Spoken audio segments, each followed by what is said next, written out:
यह कहानी है जंगल में रहने वाले एक ठग की दो बेटियों की, जो जंगल से गुजरने वाले मुसाफिरों को छल कपट से लूट कर उनका कत्ल कर देती। पर फिर एक दिन एक ऐसा मुसाफिर आया जिससे उन सबकी जिंदगी बदल गई।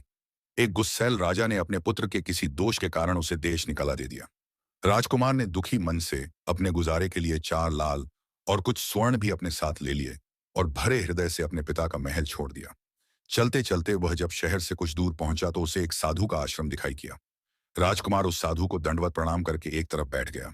जब साधु ने उसकी मायूस शक्ल और देह पर कीमती वस्त्र देखे तो साधु ने उससे पूछा, बच्चा तुम कौन हो और यहाँ कैसे आए? राजकुमार बोला, महाराज, मैं राजा चंद्रगुप्त का पुत्र महेंद्रगुप्त हूँ। मुझे मेरे पिता ने देश निकाला दे दिया है, इसीलिए मैं परदेश जा रहा हूँ। रास्ते में आपका आश्रम दिखाई दिया तो मेरे मन में आया कि आपके भी दर्शन करता चलूं। साधु ने महेंद्रगुप्त की बात सुनकर कहा, वत्स, तुम नेक इंसान हो और परदेश जा रहे हो, इसलिए मैं तुम्हें 4 बातें बताता हूं, तुम उन बातों पर अमल करना। परदेश में यह बातें तुम्हारे अवश्य ही काम आएंगी। पहली यह कि परदेश में एक से भले दो होते हैं। दूसरी यह कि परदेश में दूसरे के हाथ का बना खाना मत खाना, अगर खाना भी पड़े तो पहले किसी जानवर को खिला देना। तीसरी बात यह है कि परदेश में किसी दूसरे की बिछाई हुई चारपाई पर मत सोना, अगर सोना भी हो तो पहले बिस्तर को अच्छी तरह झाड़ लेना। चौथी बात यह है कि यदि कहीं शत्रुओं के फंदे में फंस जाओ तो जहां तक हो सके नरमी और ज्ञान की बातें सुनाकर अपना उद्देश्य प्राप्त करना। साधु ने कहा, मेरी यह 4 बातें हमेशा याद रखना। साधु की बातें सुन। साधु को प्रणाम कर राजकुमार प्रदेश चल पड़ा। जब चलते चलते बहुत दिन बीत गए तो वह एक जंगल में पहुंचा। वहां उसने देखा कि एक चील एक कछुए के बच्चे को लेकर उड़ी जा रही है। संयोगवश बच्चा उस चील के पंजे से निकलकर गिर गया। महेंद्रगुप्त ने कछुए के तड़पते हुए बच्चे को देखा तो उसे बड़ी दया आई। उसने मन में सोचा कि इस बच्चे को पालना चाहिए। इस बच्चे को पालने से 2 बातें होंगी। पहली तो यह कि इस बच्चे के प्राण बच जाएंगे और दूसरी यह कि साधु द्वारा कही गई पहली बात भी पूरी हो जाएगी कि सफर में एक से भले दो होते हैं और इससे बातें करते हुए दिन भी आसानी से बीतें। यह सब सोचकर महेंद्रगुप्त ने बच्चे को अपने साथ ले लिया। अब सफर में उसके साथ वह कछुए का बच्चा भी हो लिया। कुछ दिन के सफर के बाद राजकुमार को एक अच्छा सा स्थान दिखाई पड़ा। उस स्थान पर पहुंचकर उसने कुछ खाया पिया और फिर कछुए के बच्चे से बोला, तुम यहां बैठे रहना, मैं जरा थोड़ी देर सो लूं। यह कहकर महेंद्रगुप्त एक पेड़ के नीचे सो गया। उसी पेड़ के ऊपर एक सांप और एक कौवा रहते थे। उन दोनों का यह दस्तूर था कि जब कोई मुसाफिर उस पेड़ के नीचे ठहरता तो सांप उसे डस लेता और कौवा उसकी आंखें निकाल लेता। नाग ने जब सोते हुए मुसाफिर को देखा तो पेड़ के नीचे उतरा और राजकुमार को डस लिया। सांप के डस ही तुरंत राजकुमार के प्राण पखेरु उड़ गए। कुछ देर में जब कछुए की नजर महेंद्रगुप्त पर पड़ी तो वह उसे मरा देखकर बहुत घबराया और महेंद्रगुप्त के ऊपर बैठकर रोने लगा। तभी कौवा भी पेड़ से नीचे उतरा और ज्यों ही उसने महेंद्रगुप्त की आंखें निकालनी चाहिए, त्यों ही कछुए ने झपट कर कौवे की गर्दन को मुंह से पकड़ लिया। कौवे ने बहुत जोर लगाया मगर कछुए ने उसे नहीं छोड़ा। तब कौवे ने सांप को पुकारा। कौवे की आवाज सुनकर सांप आ गया। उसने बड़े जोर से कछुए की पीठ पर डंक मारा, परंतु कछुए ने अपना मुंह भीतर कर लिया। सांप ने कई बार कछुए की पीठ पर डंक मारा, किंतु हर बार कछुआ अपना मुंह अंदर कर लेता। जब सांप का कछुए पर बस नहीं चला तो उसने कछुए से प्रार्थना की कि तुम मेरे मित्र को छोड़ छोड़ दो। यह सुनकर कछुआ बोला, नहीं, तूने मेरे मित्र को डसा है, अब मैं भी तेरे मित्र की जान लूंगा। तू मेरे मित्र को छोड़ दे तो मैं तेरे मित्र को जीवित कर दूंगा। यह कहकर सांप ने कांटी हुई जगह पर मुंह रखकर महेंद्रगुप्त के शरीर से विष खींच लिया और बोला, अब तो मेरे मित्र को छोड़ दे। कछुए ने जब राजकुमार को देखा कि उसे थोड़ा होश आ रहा है और उसका जहर उतर रहा है तो उसने कौवे को छोड़ दिया। जब महेंद्रगुप्त को होश आया तब कछुए ने उसे सांप के डसने का सारा हाल सुनाया। कछुए की बात सुनकर तुरंत महेंद्रगुप्त के मन में सादगी बताई। पहली बात खटकी सोचा, साधु की एक बात तो काम आई कि एक से भले दो होते हैं। मन ही मन उसने साधु को धन्यवाद दिया और आगे बढ़ चला। चलते चलते कुछ दिनों के बाद जब वे समुद्र के किनारे जा पहुंचे तब कछुए के बच्चे ने कहा, मित्र, मेरा देश आ गया है। यदि तुम कहो तो मैं अपने माता पिता से मिलाऊं। उनसे बिछड़े बहुत दिन हो गए हैं, वे बहुत दुखी होंगे। महेंद्रगुप्त ने उसे जाने की आज्ञा दे दी और स्वयं रात को वहीं समुद्र के किनारे उस जंगल में ठहर गया जिस जंगल में राजकुमार ठहरा हुआ था। उसी जंगल में वहां से कुछ दूर ही एक ठग का परिवार रहता था। ठग के 2 लड़कियां और 4 बेटे थे। उसकी बड़ी बेटी ज्योतिष विद्या जानती थी। जब भी कोई राहगीर, कोई यात्री उस जंगल से गुजरता और उसके पास कुछ कीमती होता तो ठग की बड़ी बेटी अपनी विद्या से जान लेती थी। आज फिर से उसे बहुत दिनों बाद बहुत से खजाने की महक आई। उसने अपने पिता से कहा, ऐसा प्रतीत होता है कि इस जंगल में एक पथिक आया हुआ है। उस पथिक के पास 4 लाल हैं। यदि तुम लोग उस पथिक को यहाँ ले आओ तो उससे लाल लेना मेरा काम है। यदि वे लाल हमको मिल जाएं तो हम जन्म भर के लिए निहाल हो जाएंगे। परंतु उस पथिक को मारना मत, उसे जीवित ही पकड़ लाओ। ठग अपने बेटों के साथ तुरंत उसकी तलाश में निकल पड़ा। वे थोड़ी ही दूर चले होंगे कि उन्होंने देखा एक आदमी एक पेड़ के नीचे सो रहा है। उसे देखकर उन्होंने सोचा कि यह वही पथिक हो सकता है जिसके पास लाल है। वे उसे पकड़ कर ले गए और अपनी बड़ी बेटी के हवाले करके बोले, इससे लाल निकलवाना अब तेरा काम है। ठग की बड़ी बेटी ने पूरे आश्वासन के साथ कहा, तुम लोग चिंता मत करो, मैं इससे लाल निकलवा लूंगी। ठग की छोटी बेटी ने जब महेंद्र गुप्त को देखा तो वह दिलो जान से उस पर मोहित हो गई। पहली ही नजर में वह अपना दिल उस नौजवान राजकुमार को दे बैठी। भाइयों के डर से कुछ कह तो ना सकी, लेकिन मन ही मन उसको बचाने की युक्ति सोचने लगी। कुछ देर बाद ठग की बड़ी बेटी ने खाना बनाया और उसमें जहर मिला दिया। वही खाना उसने महेंद्र गुप्त को परोस दिया।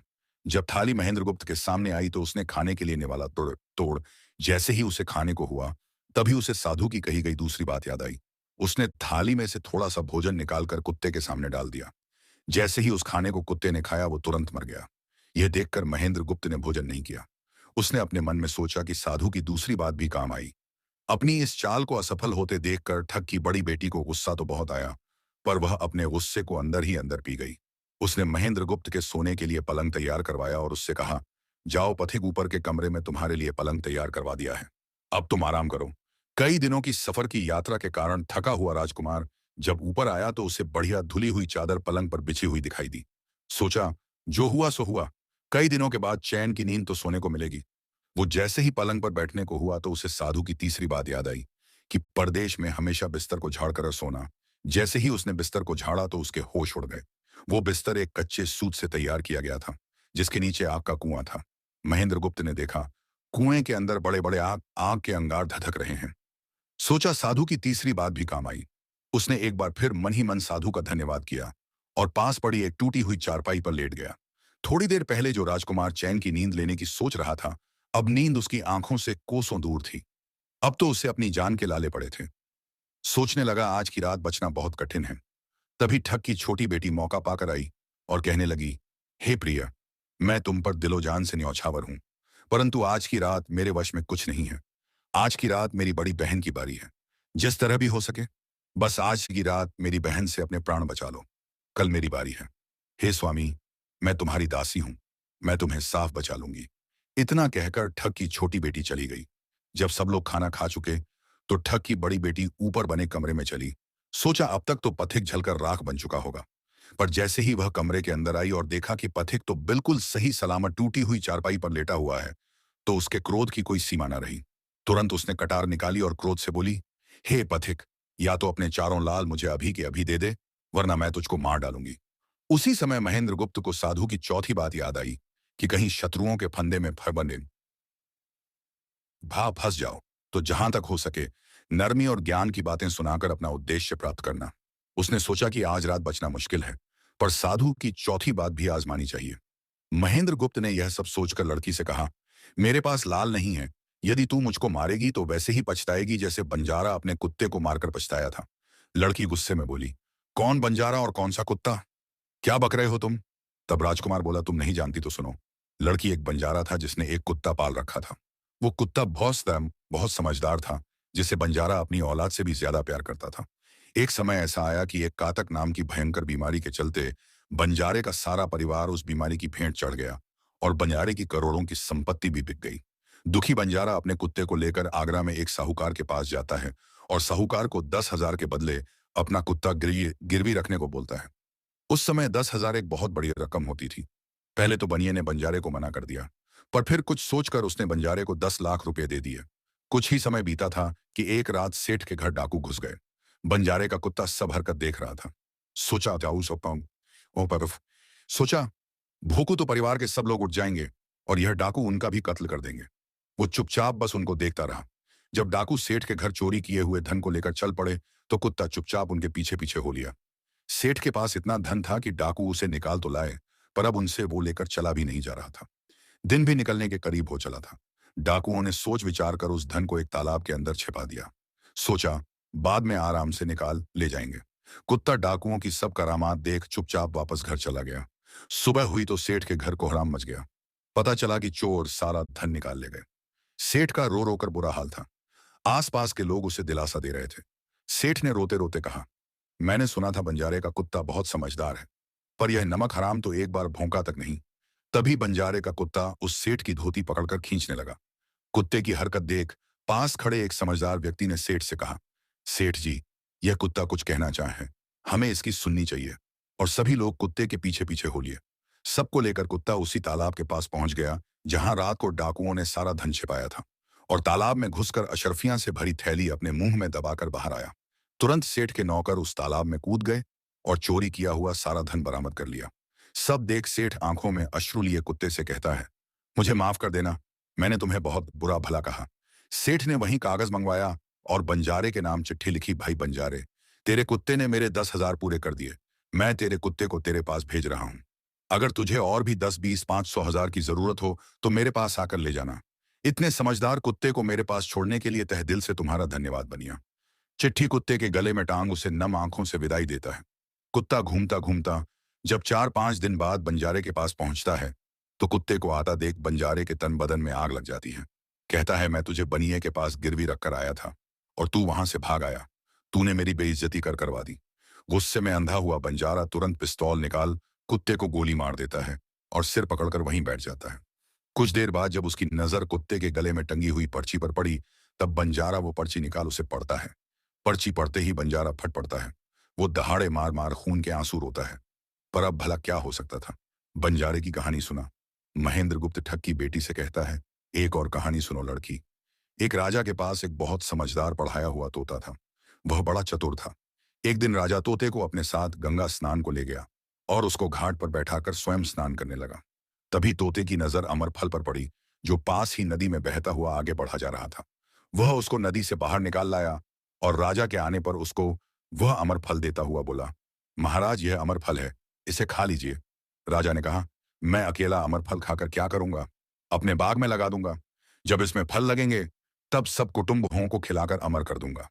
गंगा स्नान से लौटकर राजा ने वह फल माली को देकर कहा, इस फल को बाग में लगा दो। थोड़े ही दिनों में पेड़ फल फूल गया, उसमें फल लगने लगे। एक दिन एक फल पककर पेड़ से गिरा तो उसे सांप ने सूंघ लिया, जिससे वह जहरीला हो गया। अनजान माली वह अमर फल लेकर राजा के पास आया। राजा फल को देखकर बहुत खुश हुआ और कुछ सोचकर वो फल पहले कुत्ते को खाने को दिया, क्योंकि राजा बड़ा नीतिवादी और विचारवान था। वह जानता था कि बिना सोचे समझे किसी भी वस्तु को खाना ठीक नहीं होता। राजा ने जो ही वह फल कुत्ते को खिलाया, कुत्ता मर गया।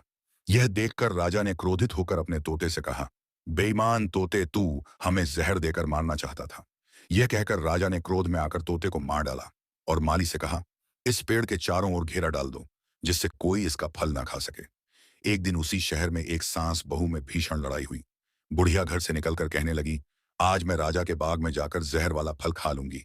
यह कहकर वह बाग में आई और जैसे ही उसने फल तोड़कर खाया तो वह 16 वर्ष की युवती बन गई। जब राजा को यह समाचार मिला तो उसे सारा माजरा समझते देर न लगी। राजा को बड़ा दुख हुआ। वह कहने लगा, वास्तव में यह अमर फल ही है। मैंने व्यर्थ ही इतने समझदार तोते को मार डाला। इतनी दास्तान कहते कहते सवेरा हो गया। तब ठग की बेटी ने महेंद्र गुप्त से कहा, आज तो तूने मुझे बातों में लगाकर अपनी जान बचा ली, परंतु आज रात मेरी छोटी बहन की बारी है। वो तुझे हरगिज जीवित ना छोड़ेगी। जब ठग की छोटी बेटी को पता चला कि महेंद्र गुप्त जिंदा और बिल्कुल सही सलामत है तो उसकी खुशी का ठिकाना ना रहा। अपनी बहन को दिखाने के लिए ऊपरी मन से बोली, तुम निश्चित रहो बहन, मैं आज इससे लाल लिए बगैर छोड़ने वाली नहीं हूं। दिन बीता और रात हुई। तब ठग की छोटी बेटी महेंद्र गुप्त के पास गई और बोली, भगवान का शुक्र है जो तुमने चालाकी से अपनी जान बचा ली। महेंद्र गुप्त बोला, तुम सब ऐसा क्यों करते हो? तब ठग की छोटी बेटी बोली, हमारी तो यही रीति है कि मेरे भाई और बाप मुसाफिरों को पकड़ कर लाते हैं और हम बहनें अपनी चालाकी से उनसे माल हथ कर उन्हें मार डालती हैं। फिर वह बोली, पर तुम चिंता मत करो, अब मेरी बारी है और मैं तो दिलो जान से तुम्हारी दासी हूं। तुम्हें जैसा समझ पड़े वैसा ही करो। यह सुनकर महेंद्र गुप्त बोला, प्रिय, तुम भी मुझे देखते ही पसंद आ गई थी।